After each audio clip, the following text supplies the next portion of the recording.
सोलन के व्यवसायी धर्मेंद्र ठाकुर ने इस वर्ष सर्दियों में बारिश और बर्फबारी न होने पर गहरी चिंता व्यक्त की है।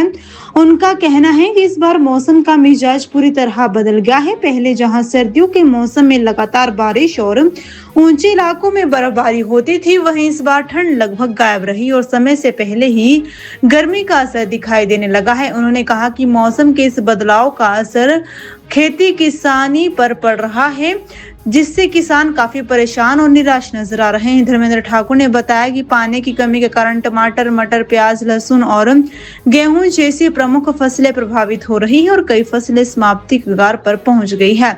उन्होंने कहा कि किसानों की खराब फसल का असर व्यापारी वर्ग पर भी पड़ रहा है, क्योंकि बाजार की रौनक और व्यापार काफी हद तक किसानों की अच्छी पैदावार पर निर्भर करता है।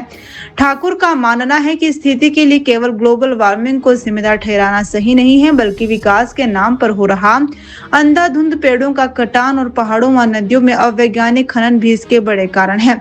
उन्होंने समाज से अपील की है कि लोग पेड़ और हरियाली की रक्षा करें, क्योंकि यदि आज स्थिति ऐसी है तो आने वाले समय में भविष्य की पीढ़ियों को और भी गंभीर संकट का सामना करना पड़ सकता है। सर्दियों में एक बारिश हुई, नहीं तो सर्दियों में लगातार बारिश हुआ करती थी और बर्फ पड़ती थी, ठंड पड़ती थी। ना ठंड पड़ी और ठंड तो क्या, उस साथ में गर्मी शुरू हो गई। गर्मी के कारण जो है, जो फसलें था उसका चक्कर व्यू भी पूरी तरह बदल गया। जो अभी फसलें जो लगाई हुई थी उससे, जैसे अभी जो फसल लगाई थी उसको पानी ना मिलने की वजह से किसान पूरी तरह से निराश है। किसानों का निराश होने का से जो है व्यापारी वर्ग भी परेशान है। उन्हें भी, क्योंकि उन्हें पता होता है कि उनकी जो आमदनी का मुख्य साधन है वो किसानों की अगर फसल अच्छी होगी तो उनका भी काम अच्छा होगा। लेकिन ये जो है पूरी तरह से बारिश ना होने के कारण किसान बुरी तरह से परेशान और ठप है। टमाटर, मटर, प्याज, लहसुन, गेहूं और कई ऐसी फसलें हैं जो अब बारिश समय पर ना होने के कारण समाप्ति की तरफ जा रही है, जिससे किसान जो है परेशान ही नहीं बल्कि दुखी है।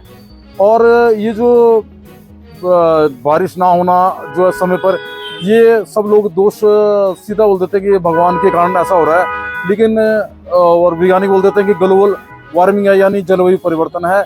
लेकिन इसके लिए जो मैं जो दोषी मानता हूँ वो इसके लिए हम स्वयं दोषी है, क्योंकि जो ये ग्लोबल वार्मिंग जलवायु परिवर्तन हुआ है, ये जो बारिश का मुख्य साधन जो था वो पेड़ है, और पेड़ों का अंधाधुंध कटान, विकास के नाम पर सड़कें बनना और वैज्ञानिक तरीके से जो विकास होना, खनन होना नदियों में और पहाड़ों पे खनन होना, ये इसका मुख्य कारण है। और मेरा यही सबसे आग्रह रहेगा कि ये भगवान को दोष ना देते हुए हम स्वयं अगर नए पेड़ नहीं लगा सकते तो नए पेड़ जो लगे हुए पेड़ों को उनको अपने बच्चों से भी ज़्यादा संभाल कर रखें, जितने हमारे बच्चे नहीं होंगे। कि हमारा जो आने वाला भविष्य हमारे बच्चे हैं, और वो अगर हमारी हालत हो रही तो आने वाले भविष्य की हालत होगी।